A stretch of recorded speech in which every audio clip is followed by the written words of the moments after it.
एक दिन बच्चों की टोली में सबसे बदमाश कालू कौआ सारे पक्षी बच्चों से कहता है, अरे जब से छुट्टियाँ हुई हैं, रोज हम लोग वही जामुन और शहतूत के फल खाया करते हैं। तुम सब अगर तैयार हो तो आज मैं तुम लोगों को एक बड़ा सा आम का पेड़ दिखाता हूँ। वहाँ चलकर हम लोग जी भर के आम खाएंगे। अरे तुम्हें कहाँ मिल गया ये आम का पेड़? हमारे जंगल में तो ऐसा कोई पेड़ नहीं है जहाँ पर जाकर हम मुफ्त में आम खा सके।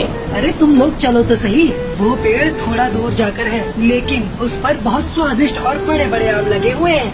तुम उस जंगल के सुनसान इलाके में पड़ने वाले आम के पेड़ की बात तो नहीं कर रहे हो? ना बाबा ना, हम लोग वहाँ नहीं जाने वाले। मेरी माँ ने वहाँ जाने से मना किया है।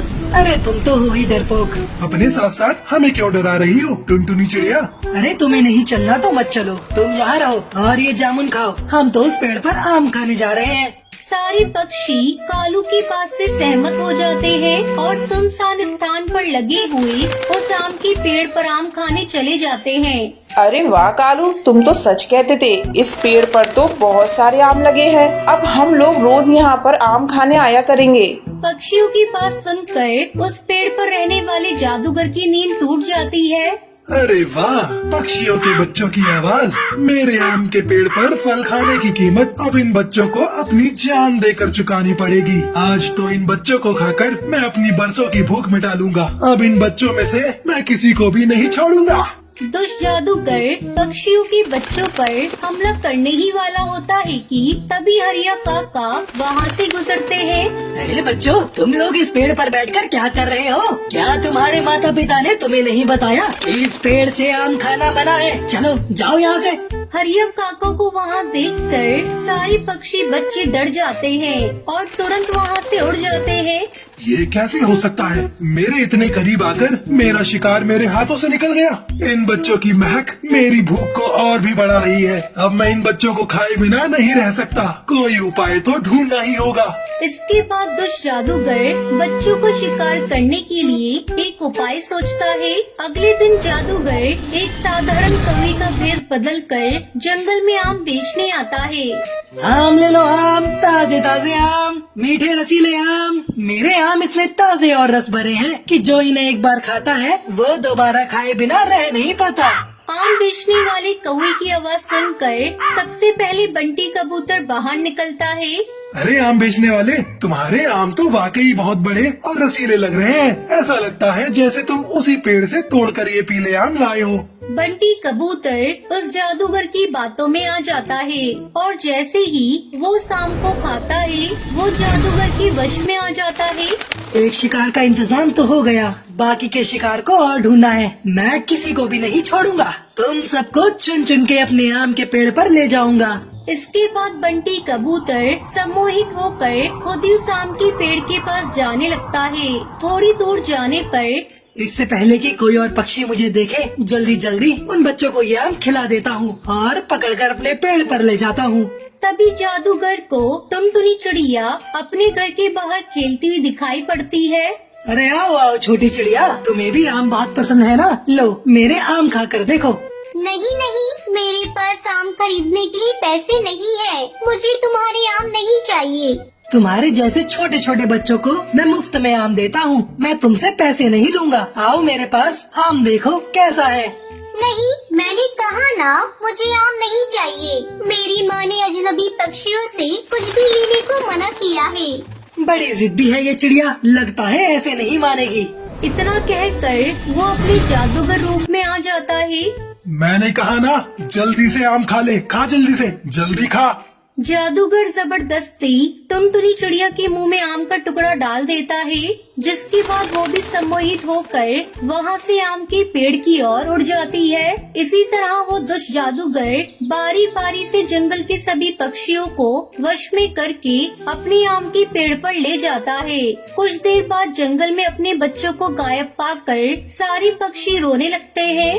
अरे देखो पक्षियों, एक साथ इतने सारे बच्चों के गायब होने के पीछे जरूर कोई बड़ी वजह है। आज दोपहर को मैंने एक आम बेचने वाले को देखा भी था, जो बच्चों को मुफ्त में आम बांट रहा था।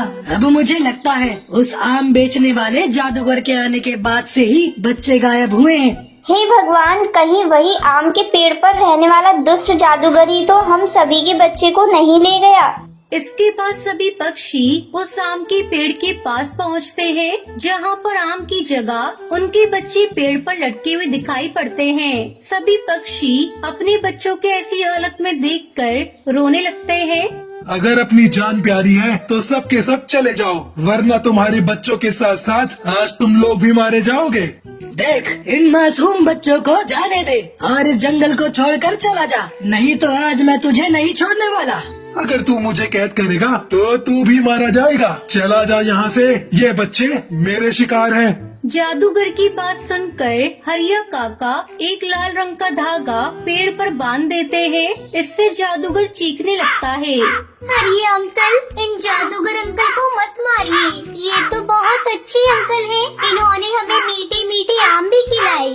बच्चों की मासूम बात सुनकर जादूगर को अपने किए पर बहुत पछतावा होता है और वो माफी मांगकर सभी पक्षी बच्चों को आजाद कर देता है। सभी बच्चे भी और सभी पक्षी जादूगर को धन्यवाद करते हैं और वहाँ से चले जाते हैं और खुशी खुशी रहने लगते हैं।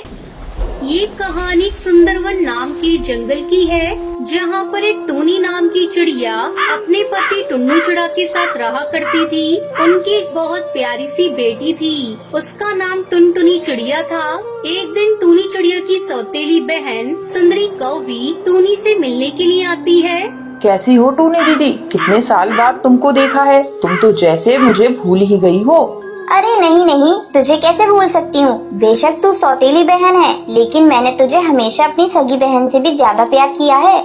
मुझे पता है दीदी कि आप मुझसे सगी बहन जैसा प्यार करती हो, तभी तो आज मुसीबत पड़ने पर मैं उड़ती उड़ती आपके घर चली आई। मुसीबत? कैसी छोटी, पूरी बात बता, मेरा तो दिल बैठा जा रहा है। क्या बताऊं दीदी, मुझ पर तो बहुत बड़ी मुसीबत आ गई है। मेरा जो घोंसला था उसके ऊपर एक कौवे ने कब्जा कर लिया है। अब मेरे पास रहने के लिए कोई घर नहीं है और बारिश का मौसम भी आने वाला है, इसलिए मैं सर छुपाने के लिए आपके घोंसले में चली आई। देख छोटी, तुझे परेशान होने की बिल्कुल भी जरूरत नहीं है। अब से तू इस घर को ही अपना घर समझ, तू यहाँ पर बिल्कुल आराम से रह सकती है। टूनी चिड़िया स्वभाव से बहुत ही सीधी सादी थी, इसलिए वो सुंदरी के झूठे आंसू और उसकी चालाकी को समझ नहीं पाती है। कुछ ही दिनों के बाद टुन्नू जी, मैं देख रही हूँ कि आजकल आपका बाहर काम में मन नहीं लगता है। आप बस घर पर रुकने के बहाने ढूंढा करते हैं। अगर ऐसे ही चलता रहा तो घर का खर्च कैसे चलेगा? हमारी बेटी की स्कूल फीस और बाकी के खर्चों का क्या होगा? देखो टुनटुनी, मुझे सिखाने की जरूरत नहीं है। अरे मुझसे जितना हो सकता है मैं कर ही रहा हूँ। क्या बात है, आजकल आप बहुत उखड़े उखड़े रहते हो। कोई भी बात हो तो उल्टा जवाब देते हो। अगर कोई बात है तो आप मुझसे साफ साफ कहिए। अब तो ये लड़ाई उनकी रोज जैसी हो गई थी। टुन्नू और टूनी चिड़िया के रिश्ते में दरार सी आने लगी थी। ना जाने क्यों टुन्नू अब टूनी चिड़िया से उखड़ा सा रहता था। एक दिन टूनी चिड़िया नदी से पानी भरकर ला रही होती है, तभी उसे पेड़ के पीछे से टुन्नू के हंसने की आवाजें सुनाई पड़ती है। ये तो टुन्नू जी की आवाज है, लेकिन वो तो सुबह सुबह बोल कर गए थे कि आज कुछ काम है, जंगल के बाहर जाना है, तो लौटने में देरी हो जाएगी। आखिर माजरा क्या है, देखना ही पड़ेगा। ऐसा सोचकर टूनी चिड़िया पेड़ के पास पहुंच जाती है। वहाँ पर टुन्नू चिड़ा उसकी सौतेली बहन सुंदरी के साथ हंस रहा था। अरे टुन्नू जी और सुंदरी, आप दोनों यहाँ क्या कर रहे हो? सुंदरी, तुम तो सुबह से तबीयत खराब होने का बहाना बनाए बैठी थी, और आपको तो आज जंगल से बाहर काम से जाना था ना। ये सब चल क्या रहा है? अच्छा हुआ जो तुमने खुद अपनी आंखों से देख लिया। जो तुम्हें दिख रहा है वही सच है। अब मैं तुमसे नहीं सुंदरी से प्यार करता हूँ और बहुत जल्द हम दोनों शादी करने वाले हैं। तुम जितना जल्दी हो सके ये घर छोड़कर जा सकती हो। ये आप क्या कह रहे हैं? कम से कम अपनी बेटी का तो सोचिए। सुंदरी, तू तो मेरी बहन है। मैंने बहन समझकर तुझ पर एहसान किया और तू मेरा ही घर तोड़ने पर लगी है। अरे शर्म नहीं आई तुझको? अरे जाओ, मेरे मुंह लगने की कोई जरूरत नहीं। पहले अपना पति संभालो, फिर मुझे ज्ञान देना। तुम्हारी जैसी बदसूरत चिड़िया के साथ टुन्नू जी ने पता नहीं कैसे इतने साल बिता लिए। बेचारी टूनी चिड़िया के पैरों के नीचे से तो जैसे जमीन ही निकल जाती है। वो रोते रोते अपने घर आती है। बेटी टुनटुनी, अब तुम्हें और मुझे ये घर छोड़कर यहाँ से जाना होगा। तुम्हारे पापा और सुंदरी मौसी शादी कर रहे हैं। ये कैसी बातें कर रही हो माँ? ऐसा कैसे हो सकता है? क्या पापा हमें इस घर से निकाल रहे हैं? लेकिन वो तो मुझसे बहुत प्यार करते हैं। वो तो मेरे बिना रह भी नहीं सकते। अब तुम्हारे पापा पहले जैसे नहीं रहे बेटा। अब उन्हें सुंदरी के आगे अपनी बेटी और परिवार कुछ भी नजर नहीं आ रहा है। देख टूनी, जल्दी से जल्दी अपना और अपनी बेटी का सामान लेकर इस घर से बाहर निकल जा। अब मैं तुम दोनों को इस घर में एक मिनट भी बर्दाश्त नहीं कर सकती।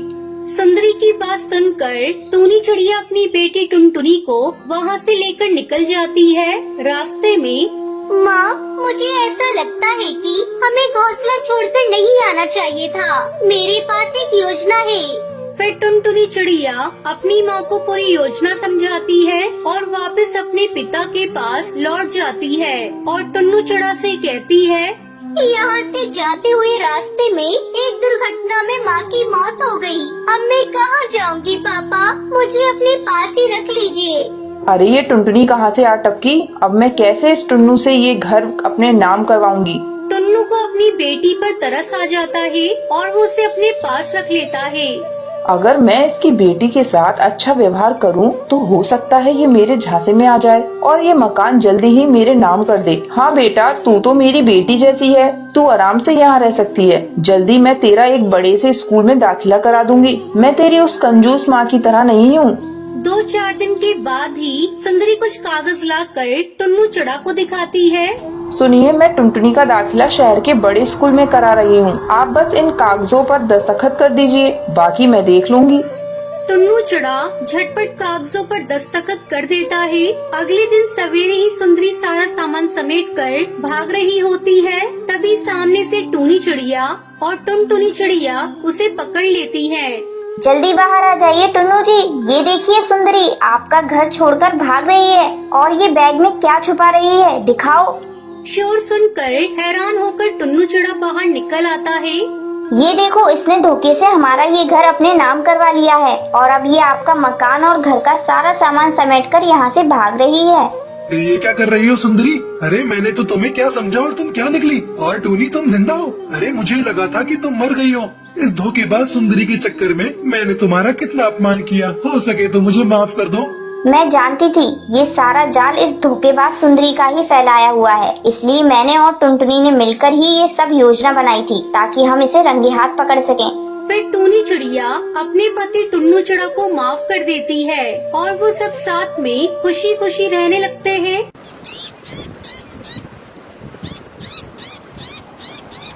सुंदरवन के जंगल में टुनटुनी नाम की एक चिड़िया रहती थी। जब टुनटुनी चिड़िया छोटी थी तभी उसके पिता की मौत हो गई थी। किसी तरह उसकी माँ टूनी चिड़िया ने उसे पाल पोस कर बड़ा किया। एक दिन जब टूनी चिड़िया भोजन की तलाश में जा रही थी, अचानक एक बाज ने उस पर हमला कर दिया। इस हमले में उसकी मौत हो जाती है। अपनी माँ की मरने की खबर सुनकर टुनटुनी चिड़िया फूट फूट कर रोने लगती है।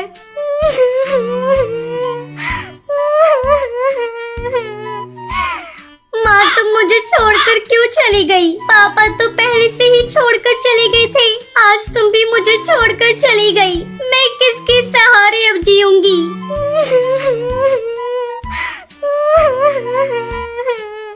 टुनटुनी के रोने की आवाज सुनकर हरी काकी वहाँ आती है।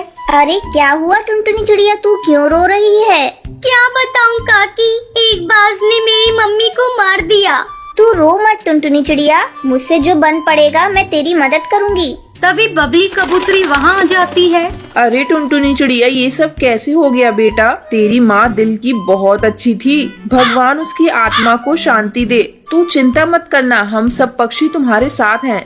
बबली कबूतरी टुनटुनी चिड़िया को समझाकर वहाँ से चली जाती है। इस तरह दिन गुजरने लगते हैं। पड़ोसी पक्षी जो कुछ भी लाकर टुनटुनी चिड़िया को दे देते थे, टुनटुनी चिड़िया उसी को खाकर अपना पेट भरती थी। धीरे धीरे पड़ोसी पक्षियों ने खाना देना बंद कर दिया। एक दिन टुनटुनी चिड़िया भूख से बेहाल थी। क्या करूं? कुछ समझ में नहीं आ रहा है। भूख भी बहुत जोरों से लग रही है। 2 दिनों से हरी काकी इलाकी ने भी मुझे खाने को कुछ भी नहीं दिया, घर में भी खाने को कुछ भी नहीं है। लगता है अब मुझे खुद अपने खाने का इंतजाम करना होगा। ऐसा सोचकर टुनटुनी चिड़िया घोंसले से बाहर निकलती है और भोजन की तलाश में जाने लगती है। रास्ते में उसे एक भोजन की दुकान दिखाई देती है। वो तुरंत उस दुकान पर जाती है। बंटी भैया, मुझे बहुत जोरों से भूख लगी है, कुछ खाने को दे दो। चल निकाल पैसे, मैं तुझे खाने को देता हूँ। नहीं भैया, मेरे पास पैसे नहीं है। है? तेरे पास पैसे नहीं है? चल भाग यहाँ से। जेब में पैसे नहीं है और खाना खाने चली आई है। मैंने फ्री का धर्मशाला नहीं खोल रखा है जो तुझे फ्री में खिलाऊंगा। टुनटुनी चिड़िया रोती हुई वहाँ से चली जाती है। बिना पैसों के लगता है कोई मुझे खाना नहीं देगा। अब तो मुझे भीख ही मांगनी पड़ेगी। ऐसा सोचकर टुनटुनी चिड़िया भीख मांगने लगती है। भगवान के नाम पर मुझे कुछ भीख दे दो, मुझे बहुत जोरों से भूख लगी है। लेकिन टुनटुनी चिड़िया को कोई भीख नहीं दे रहा था। तभी कड़कनाथ सेठ का बेटा कालू कौआ वहाँ से गुजर रहा था। उसने जब टुनटुनी चिड़िया को भीख मांगते हुए देखा तो वो रुक जाता है। साहब, कुछ भीख दे दीजिए, मुझे बहुत जोरों से भूख लगी है। चलो मैं तुम्हें ले जाकर भोजन कराता हूँ। कालू कौवा उसे लेकर एक होटल पर जाता है और उसे भोजन कराता है। जब टुनटुनी चिड़िया भोजन कर लेती है तब कालू कौवा उससे पूछता है, देखने से तो तुम भले ही घर की लग रही हो, लेकिन तुम इस तरह भीख क्यों मांग रही हो? क्या बताऊं, मेरे मम्मी पापा दोनों मर चुके हैं। मैं एक अनाथ चिड़िया हूँ, भूख से तड़प रही थी, इसलिए भीख मांग रही थी। कालू कौवा टुनटुनी चिड़िया की खूबसूरती पर फिदा हो जाता है। अब वो रोज टुनटुनी चिड़िया से मिलने लगता है। एक दिन कालू कौवा अपने परिवार को बिना बताए टुनटुनी चिड़िया से शादी कर लेता है और उसे लेकर अपने घर पहुंचता है। तभी कालू कौवे की माँ सुंदरी कौवी जब टुनटुनी चिड़िया को देखती है तो वो कालू कौवे से पूछती है, कालू, ये क्या मजाक है? तू किसे ब्याह कर ले आया? माँ, ये अनाथ चिड़िया है, सड़क पर भीख मांग रही थी। तुझे अपने घर परिवार की इज्जत की कोई चिंता नहीं? तूने इस भिखारन चिड़िया से शादी क्यों कर ली? कुछ रुपए पैसे देकर इसकी मदद कर देता। मैं तुझे अपनी संपत्ति से बेदखल करती हूँ। अब इसे लेकर मेरी आंखों से दूर चला जा। तभी कालू कौवा टुनटुनी चिड़िया को लेकर वहाँ से चला जाता है। आपने मुझ पर तरस खाकर मुझसे शादी कर ली। अगर आपने मुझसे शादी नहीं की होती तो आपको इस तरह बेघर होना नहीं पड़ता। तुम चिंता मत करो, सब ठीक हो जाएगा। अब कालू कौवा टुनटुनी चिड़िया को लेकर वहाँ से दूसरे जंगल चला जाता है। फिर दोनों मिलकर अपने लिए एक घोंसला बनाते हैं और खुशी खुशी उसमें रहने लगते हैं।